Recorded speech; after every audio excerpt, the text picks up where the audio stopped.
Hi there, I'm Clifford Bates, and welcome once again to Reading Thucydides Peloponnesian War. Um, um, on our previous session, we started the summer of the seventh year. We dealt with the incident of, we read the first 23 chapters of book four, starting book four, which dealt with the incident at Pylos, which was a place in Sparta, right on the Spartan territory, that the Athenians easily captured under Themistocles, uh, uh, uh, and was able to defend it against. And the Spartans went crazy trying to get it back, and they were able to do it. And there was a moment where the Spartans even sent envoy. And what happened was the battle ensued that their troops were captured on the island, and to ensure that those, they sent envoy to the Athenians, and Cleon kind of sabotaged the envoy because they were afraid of that. We go back and look at that there. Today continues the events of what happens on the summer of the seventh year. We'll continue the most, and then we'll probably even have to do something. We have to make I'll make a decision there. Meanwhile, this is starting chapter 24. Meanwhile, the Syracusans and their allies in Sicily had brought up the squadron guarding Messina, the reinforcements of which they had been preparing, and carried on war from there. Incited chiefly by the Locrians and the hatreds of the Rhegians, whose territories they had invaded with all their forces. The Syracusans also wished to their fortune, try their fortune at sea, seeing that the Athenians had only a few ships actually at Regum, and hearing that their main fleet, destined to join them, was engaged in blocking an island. A naval victory, they thought, would enable them to blockade Regum by sea and land, and to reduce easily. A success which would place their affairs upon a solid basis, and the promotium of Regum in Italy and Messalina in Sicily are as so near each other uh, uh, uh, that it would be impossible for the Athenians to cruise against them and command the strait. The strait in question consists of the sea between Reglium and Messalina, at the point where Sicily approached nearest to the continent, and is at Charybdis, through which the story makes Odysseus sail, and the narrowest of the passage, and the strength of the current that pours in from the vast Tirythian and Sicilian mains have rightly given it a bad reputation. In this strait, the Syracusans and their allies were largely compelled to engage late in the day about a merchant ship sailing through, putting out with rather more than 30 ships against 16 Athenian and 8 Rhegian vessels. Defeated by the Athenians, they hastily set off, and each for themselves to their own station at Messalina and Rhegium. With the loss of one ship, night coming on before the battle was finished. After this, the Locrians retired from Regalian territory, and the ships of the Syracusans and their allies united and came to harbor at Cape Peleros, the territory of Messalina, where their land forces joined them. Here, the Athenians and the Regalians sailed up, and seeing the ships unmanned, made an attack in which they in their turn lost one vessel, which was caught by the grappling iron, the crew saving themselves by swimming. After this, the Syracusans got on board their ships, while they were being towed along the shore to Messalina, were again attacked by these, but suddenly headed out to sea and became the assailant, caused the Athenians to lose another vessel. After thus holding their own on the voyage along the shore, in the engagement as described above, the Syracusans sailed upon the harbor of Messalina. Meanwhile, the Athenians, having received warning that Crimea was about to be betrayed to the Syracusans by Arcadia, by Arcadus and his party, sailed to that place, and the Messenians took this opportunity to attack the Clealidian neighbor, Naxos, by sea and land with all their forces. On the first day, they forced the Naxidians to stay within their walls and laid waste their countries. The next day, they sailed around with their ships and laid waste to the land on the river Esclenes, Eclenistes, while their land forces menaced the city. Meanwhile, the Sicilists came down from the high country in a great number to aid against the Messenians, and the Naxians, elated at the sight, and animated by the belief that the Leontines and the other Hellenistic allies were coming to their support, suddenly sailed out from the city and attacked and routed the Messenians, killing more than 1,000 of them. The remainder suffered severely in the retreat home, being attacked by the barbarians on the road, most of them cut down. The ships put into Messalene and afterwards dispersed to their different homes. The Laotians and their allies with the Athenians upon this at once turned their arms against the now weakened Messalene and attacked the Athenians and their ships on the side of the harbor and the land forces of that city.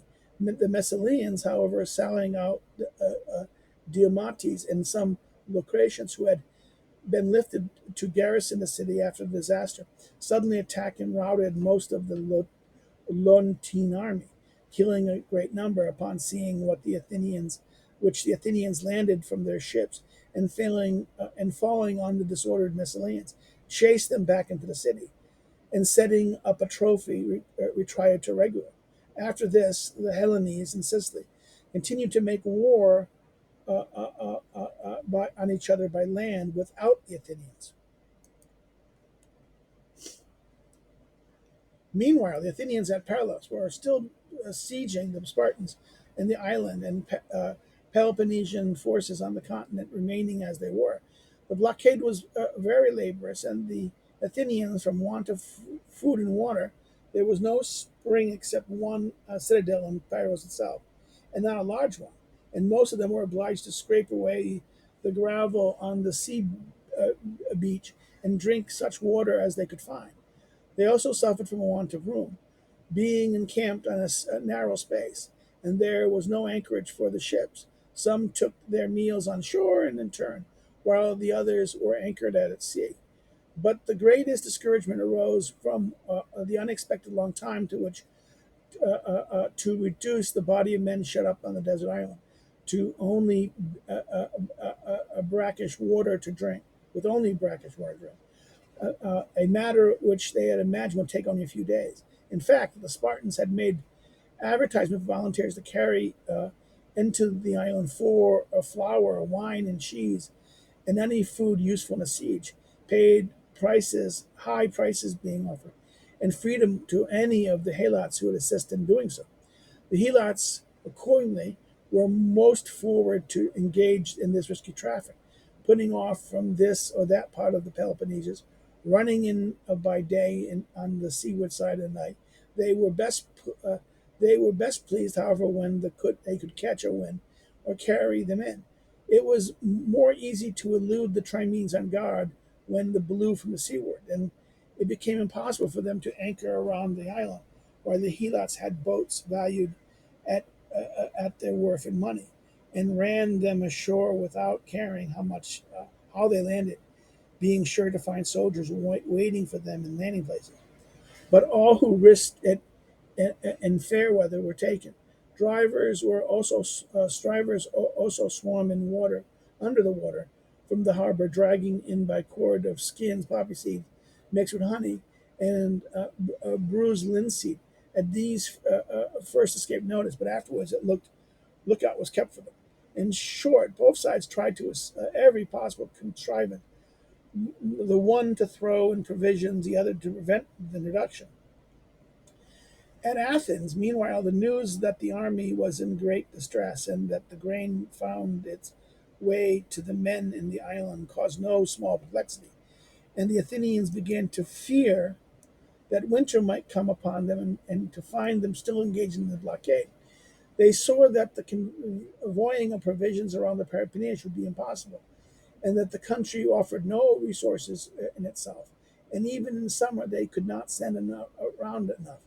The blockade of the place without harbors could no longer be kept up, and that the men would either escape by the siege or be abandoned, of which for which for bad weather or sailboats had been brought to their gain.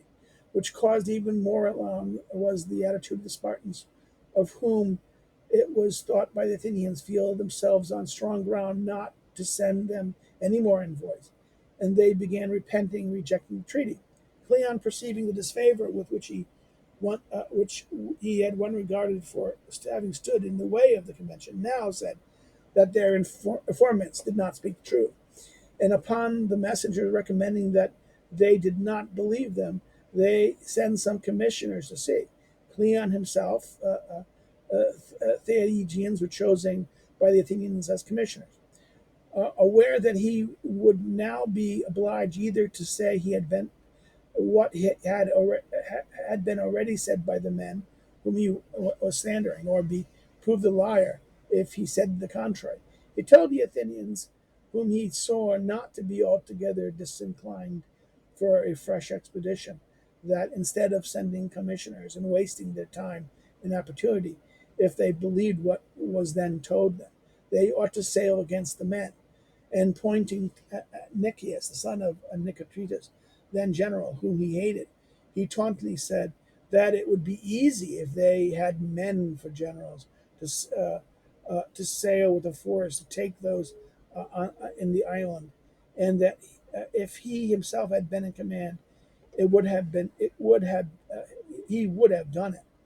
Nicias, seeing the Athenians murmuring against Cleon for not sailing, now if it seemed to him so easy, and further seeing himself the object of attack, told him that for all the generals cared, he might take what force he chose and make the attempt.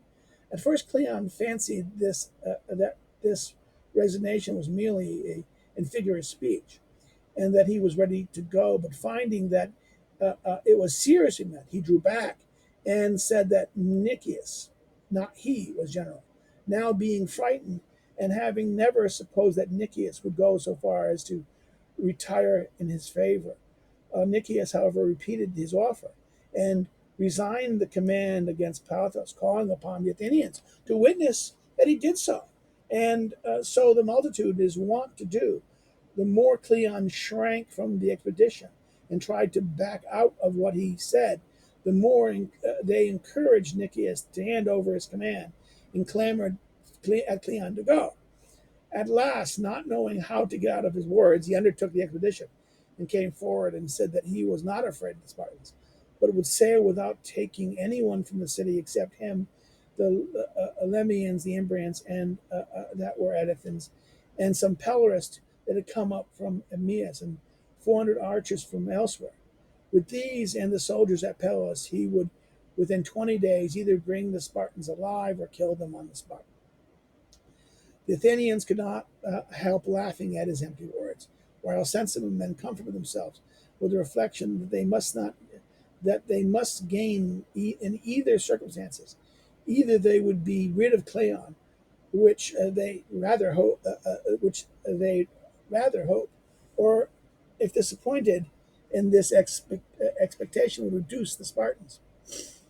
After he had settled everything in the assembly, and the Athenians had voted him commander of the expedition, he chose as his colleague Demosthenes, one of the generals at Pylos, and pushed forward the preparation for his voyage. His choice fell upon Demosthenes because he heard that he was contemplating a descent on the island, and because the soldiers, distressed by the difficulties of the position, were feeling more besieged than besiegers were eager to fight it out. Moreover, the firing of the island had increased the confidence of the general. At first, he had been afraid of the uninhabited island's pathless woods would favor the enemy, but he might land a large force and yet suffer losses from the attack of unseen positions. He thought that the woods would be a great measure concealed from him the mistakes and forces of the enemy, while the blunder of his own troops would be quicker detected by the enemy, who retreating always the ability to attack, retaining always the ability to attack, would fall upon his troops unexpectedly wherever they please. If, on the other hand, if he could force them to engage in the thicket, the smaller number who knew the country would, he thought, have the advantage over the larger who were ignorant of it, and thus his own army might be imperceptibly destroyed in spite of its numbers, and his men would not be able to see where to support each other. The Eletian disaster, which had been mainly caused because of by the wood, had not a little to do with these afflictions. Meanwhile, one of the soldiers who were compelled by want of room to land on the extremities of the island to take their dinners, with outposts fixed to prevent surprise, set fire to a little of the wood without meaning to do so. And as it came on to blow afterwards, almost the whole almost the whole was consumed before they were aware of it. Demosthenes was now able, for the first time, to see how numerous the Spartans really were, having up at this moment been under the impression that they took provisions for a smaller number. They had also seen that the Athenians thought success important and were anxious about it, and that it was now easier to land on the island, and according got up for the attempt, sending for troops from the allies of the neighbors and pushed forward towards the preparation.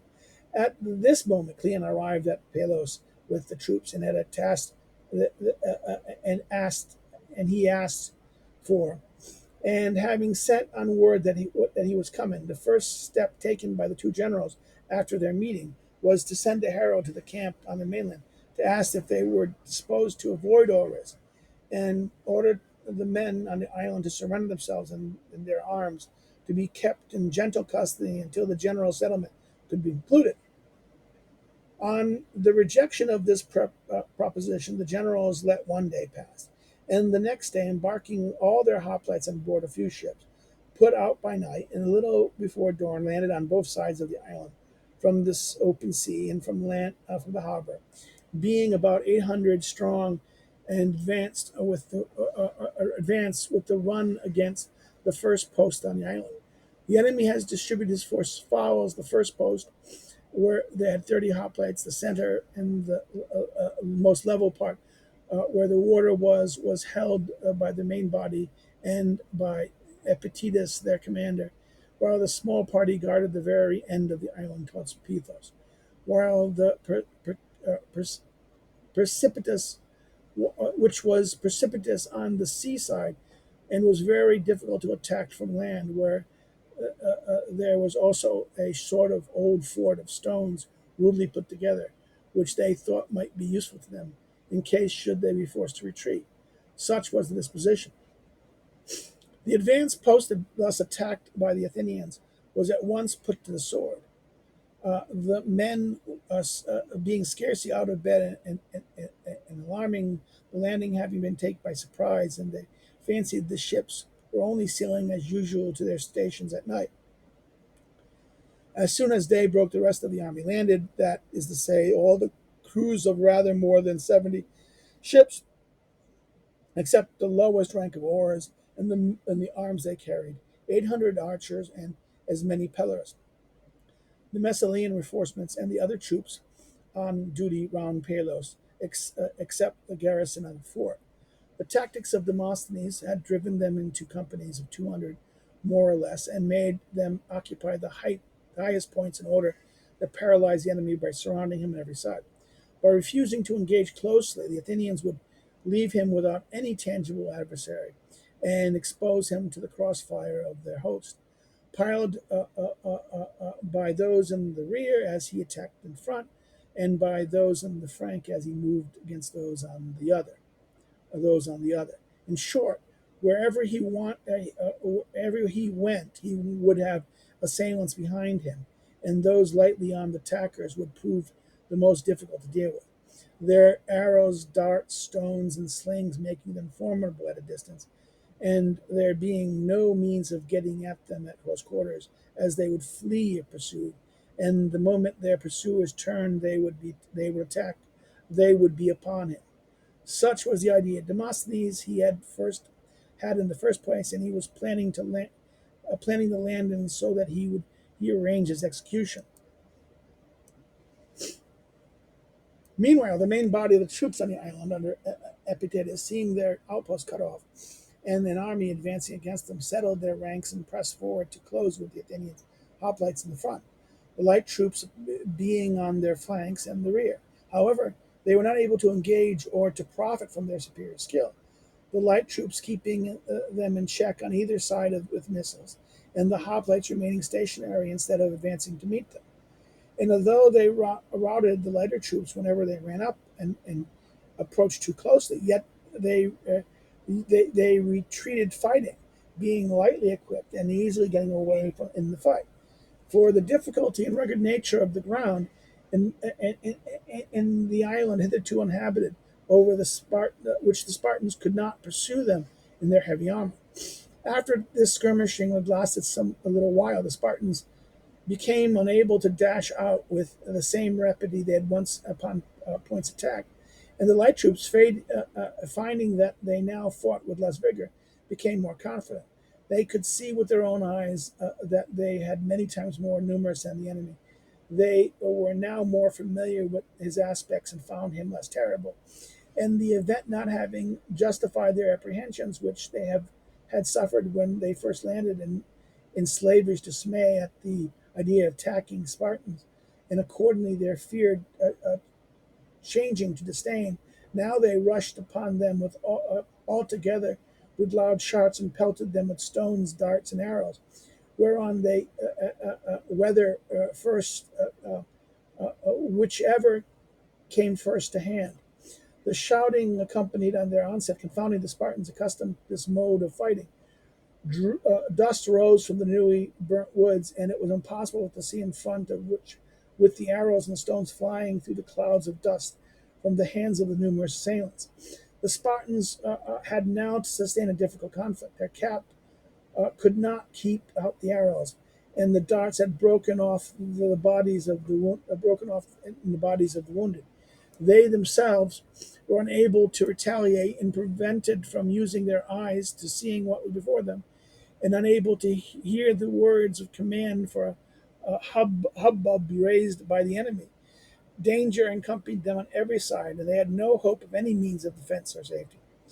At last, after many had been already wounded and confined in the space as they were fighting, they formed in close order and retired to the fort at the end of the island, which was not far off, and to their friends who held it. The moment they gave way, the light troops became bolder and pressed upon them, shouting louder and even louder, and killed as many as caught up with in their retreat. But most of the Spartans made good their escape to the fort, and with the garrison in it, ranged themselves all along its whole extent to repulse the enemy wherever it was assailable. The Athenians, pursuing, unable to surround and hem it in, owing to the strength of the grounds, attacked them in front and tried to storm the portions. For a long time, indeed, most of the day, both sides held out against all torments of the battle, thirst and sun, and one endeavoring to drive the enemy from the high ground, and the other to maintain upon himself. It now being more easy for the Spartans to defend themselves than before, they could not be surrounded upon the flanks.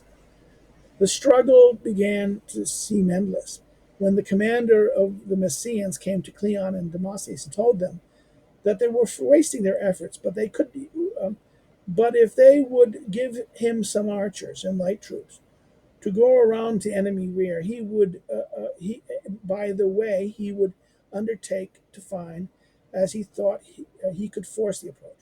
Upon receiving what he asked for, he started from a point out of sight, in order not to be seen by the enemy, and creeping on whatever the precipice of the island permitted, and where the Spartans, trusting to the strength of the ground, kept no guard, succeeded after the greatest difficulty in getting around without them seeing him, and suddenly appeared on the high ground in the rear, to the dismay of the surprised enemy, and with still greater joy of his expected friends. The Spartans thus placed fires between two fires, and in the same dilemma to compare small things with great, as with Thermopylae, where the defenders were cut off, though the Persians getting around the path, being now attacked in the front and behind, began to give way and overcome by the odds against them, exhausted from want of food, retreated.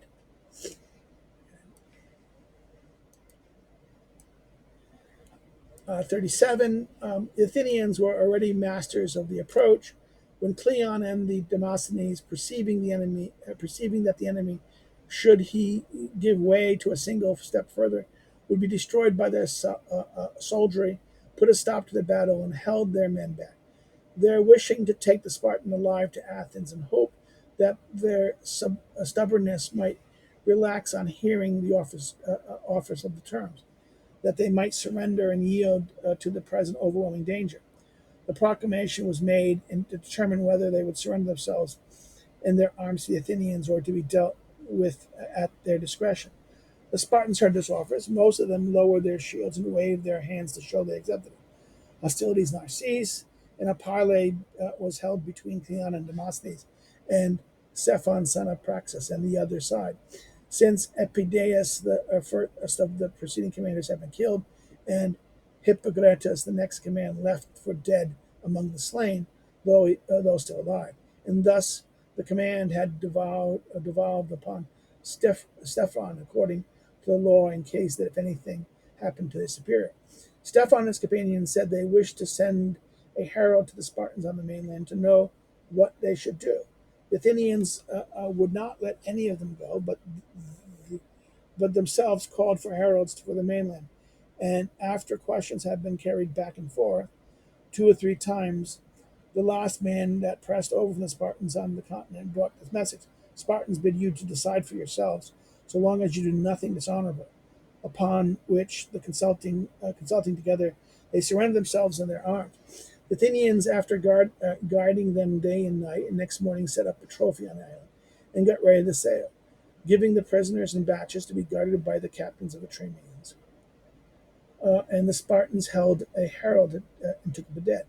The number of the killed and prisoners taken in the island is as follows: of 420 hoplites who had passed over originally, 222 were taken alive to the Athenians. The rest were killed. About 120 of prisoners were Spartites. The Athenians' loss was small, but the battle not having been fought at close quarters. The blockade lasted 72 days in all, counting from the naval fight to the battle on the island. For 20 of these, during the absence of envoys sent to negotiate, the men had provisions been given them. For the rest, they were fed by smugglers. Grain and other victuals were found on the island, and the commander Epius having kept men upon half rations. The Athenians and Peloponnesians now each withdrew their forces from Pelos and went home. And mad as Cleon's promise was, he fulfilled it by bringing the men to Athens within 20 days, as he pledged himself to do. Nothing that happened in the war surprised the Hellenes as much as this. It was the general opinion that no force or no famine could make the Spartans give up their arms, but that they would fight on as they could and die with them in their hands. Indeed, people would scarcely believe that those who had surrendered were of the same stuff as the fallen, and an Athenian ally who sometimes had insultingly asked one of the prisoners from the island if those who had fallen were more noble and good men, received an answer that the Etrachos, that is, the arrow, would be worthy of a great deal if it could prick out pick out the noble and the good from the rest, an allusion to the fact that it killed those whom the stones and the arrows happened to hit. Okay? Again, this is a very argument. That, some of the allies, oh, you must have been not so good. The Spartans would never have done this. You guys were not really. You're kind of lesser than those guys. And he said the argument is the arrows would be uh, uh, uh, at the cross, means very you know ex, this word atrakos, um, which is not really a good word in English. I mean, it means the ability to decide and know, this intelligent enough, self acting, self deciding whether to be able to kill the smart better and not avoid the worst, but rather the arrows are indiscriminate and kill who they happen to hit. Um, um, um,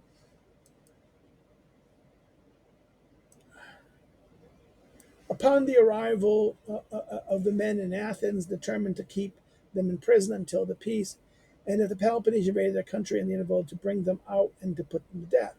Meanwhile, the defense of Palos was not forgotten. The Messalians from Napata set out of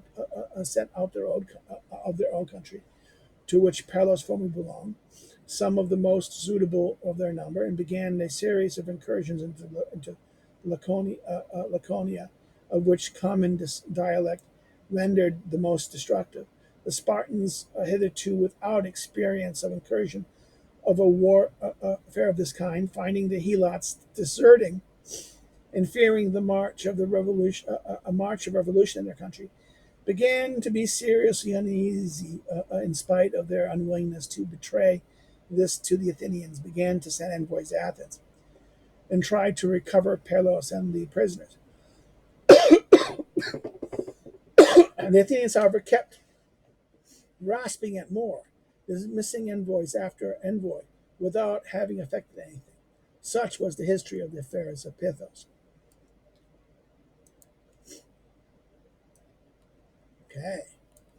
The same summer, directly after these events, the Athenians made an expedition against the territory of Corinth with 80 ships and 2,000 Athenian hoplites and 200 cavalry on board horse transporters, accompanied by the Messalians, the Ardraeans, the Carythicians, and allies under the command of Nexius, son of Neocrates, with two colleagues. Putting out to sea, they made land at daybreak between Cyrenes and Rhytus, at the beach on the country of the country underneath the Ogygian hills, upon which the Dorians in old times established themselves and carried on war against the Iotans, inhabitants of Corinth, and where a village now stands called Soligatia. The beach where the fleet put in is about a mile and a half from the village, 70 miles from Corinth, and 2.25 from the isthmus. The Corinthians, having heard from Argos and of the coming of the Athenian armament, had all come up to the isthmus long before, and the expectation of those who lived beyond it, and also of 500 who were away in garrison at Ambracia and Lucretius, and that they were there in full force, watching for the Athenians' land. These last, however, gave them the slip by coming in the dark, and being informed by signal of the fact, the Corinthians left half their numbers at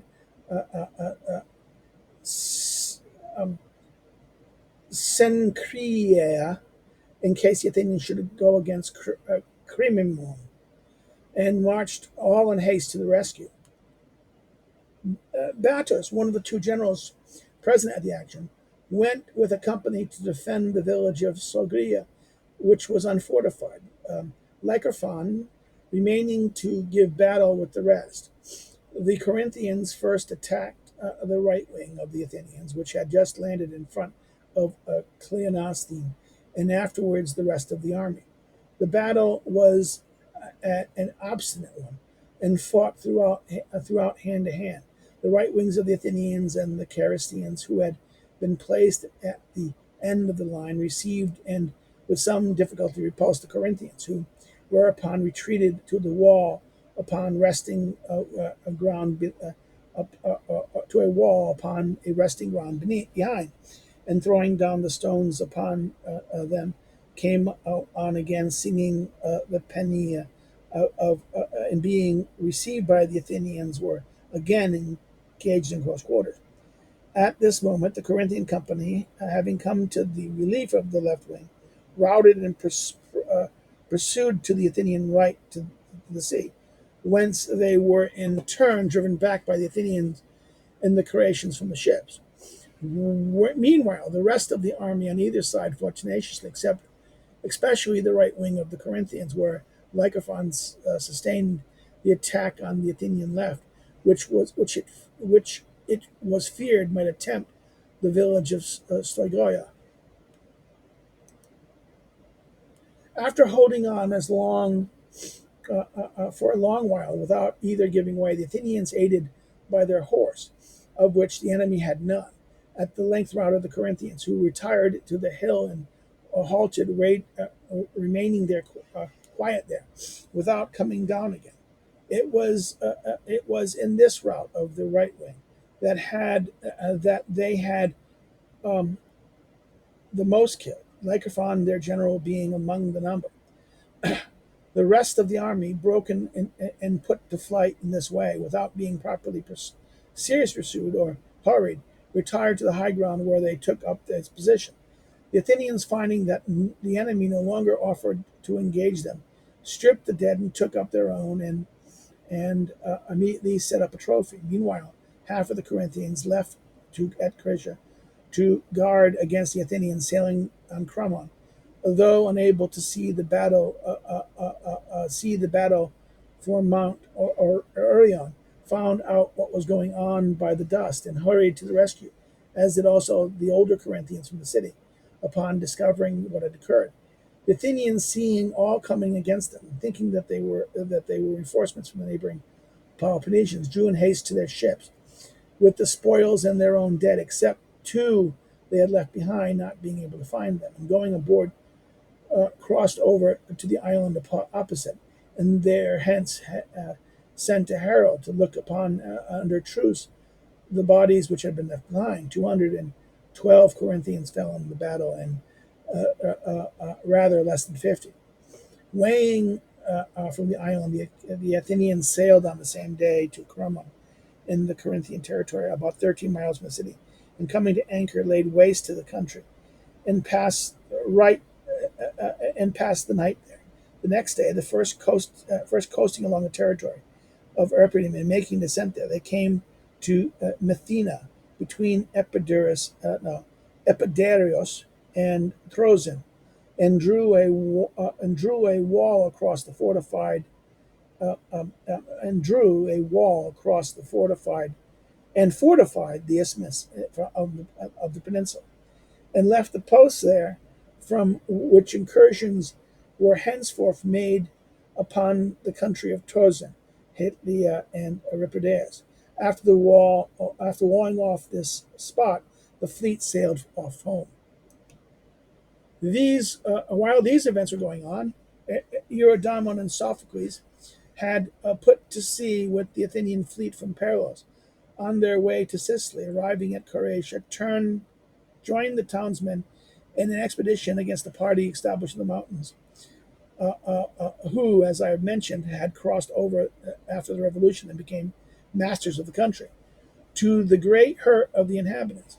Their stronghold having been taken by the attack, the garrison took refuge by a body upon some high ground, and there capitulated, agreeing to give the mercenary auxiliaries, lay down their arms, and commit themselves to the discretion of the Athenian people.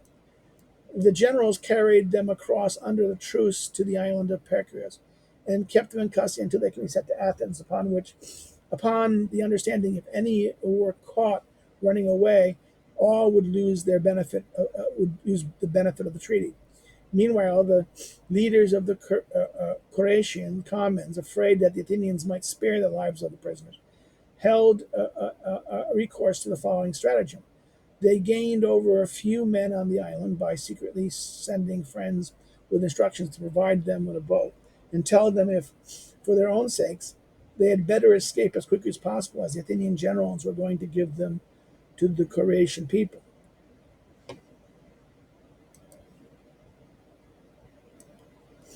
Those representations succeeding, it was arranged that the men were caught sailing out in the boat that was provided, and the treaty became void accordingly, and uh, the whole were given to the Corinthians.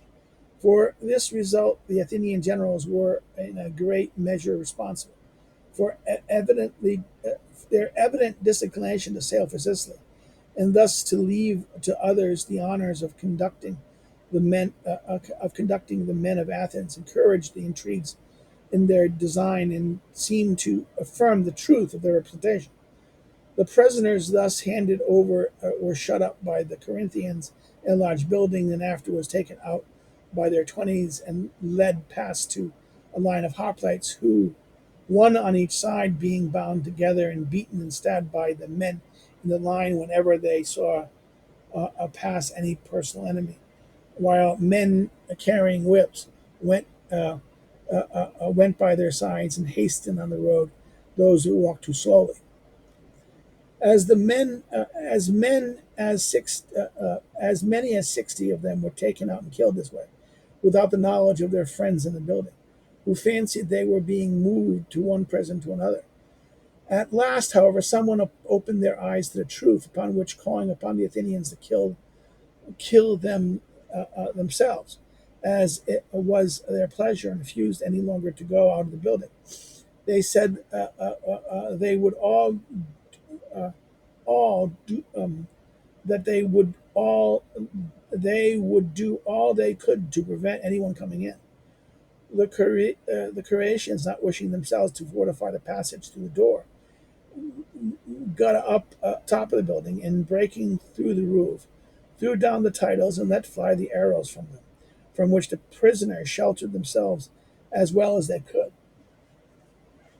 Most of their number, meanwhile, were engaged in killing themselves by thrusting into their throats the arrows shot by their enemy, and hanging themselves with the cords from which some beds happened to be there, with the strips from the clothing, adapting, in short, every possible means of self destruction, and also falling victims to the missiles of their enemies on the roof. Night came on while these horrors were taking place, and most of them had passed before they had concluded. And it was when it was day, the Corinthians threw them in a layer upon the wagons and carried them out of the city. All the women taken in the stronghold were sold as slaves. In this way, the Croatians from the mountain were destroyed by the people. And so terrible an excess, the party strife came to an end, at least as far as the period of this war is concerned. For one party was practically nothing left. Meanwhile, the Athenians sailed off to Sicily, their primary destination, and carried on the war with their allies there. As at the close of the summer, the Athenians at Neplica and the Arcadians made an expedition against Articorum, the Corinthians seeing lying in the mouth of the Recreation Gulf, and took it by treachery, and the Arcadians themselves, sending in settlers from all part of Arcadia, occupied the place. Summer was now over. This is 50. So we're going to stop here. And this ends the summer of in chapter 49 ends the summer, and the whole story of what happened in it. The whole Pylos affair. It's the capturing of the Spartans, the surviving Spartans, the Cleon's very victory, and other events that happened. The Nicias's event dealing with the events off in Regium, and that all this sets the stage for the winter. Okay, so we'll talk to winter next. If you have any questions, put it below. If you have any comments, please put them below also. If you've liked it, please like the video if you liked it. Share it with people. Share it on social media and things like this to other people. Spread the knowledge. Subscribe if you want to get more. If you want to, you can follow me on social media. The information is below. If you want to help, financially or something like this, you can just do Subscribe Star. There's other means also, but you can find out. Um, that's it. Have a good day. Take care. Bye bye.